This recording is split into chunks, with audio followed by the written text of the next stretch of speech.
Okay, so let's talk about modern atomic theory and all the laws that led to it. All right, 1789, this is a French guy. His name is Antoine Lavoisier, and he formulated the law of conservation of mass. Who remembers what the difference between a law and a theory is? Nobody. Yeah, a law just says this is what it is. It does not say why. Theory, when we talk about atomic theory, tries to say this is why something occurs. So, you've probably heard of this before, law of conservation of mass. We'll make it chemistry related. So, in a chemical reaction, matter is neither created nor destroyed.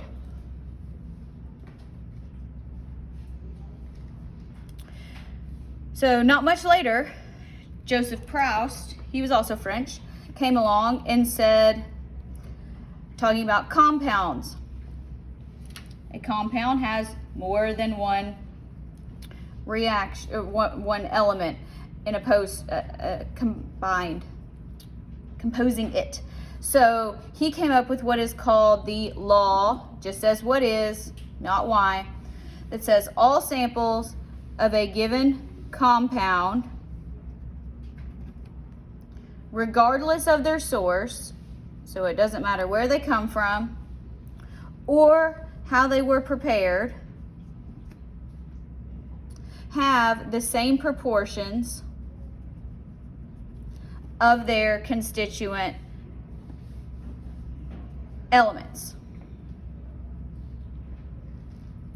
So, let's give an example for my visual people. Law of conservation of mass. If you have 7.7 grams of sodium and you react it with 11.9 grams of chlorine,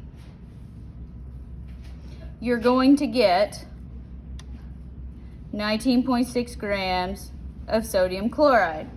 Because if you take the calculator, 7.7 plus 11.9 adds up to 19.6. So you're always going to get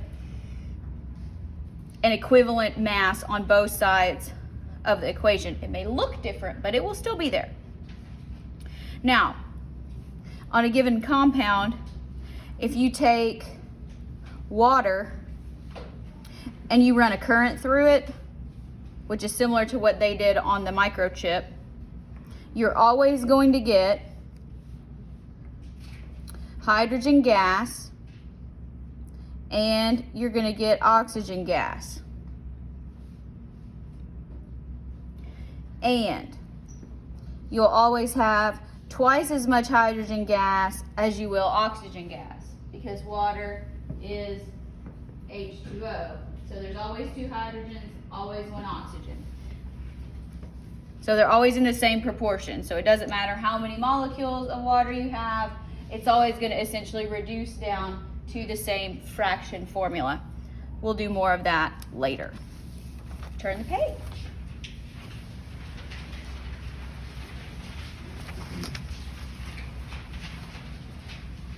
Let's see if I can find a video of that, because it's a good one too.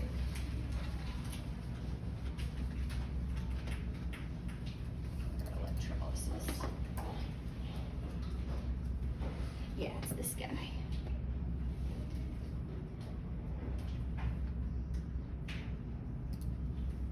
This is also a YouTube video.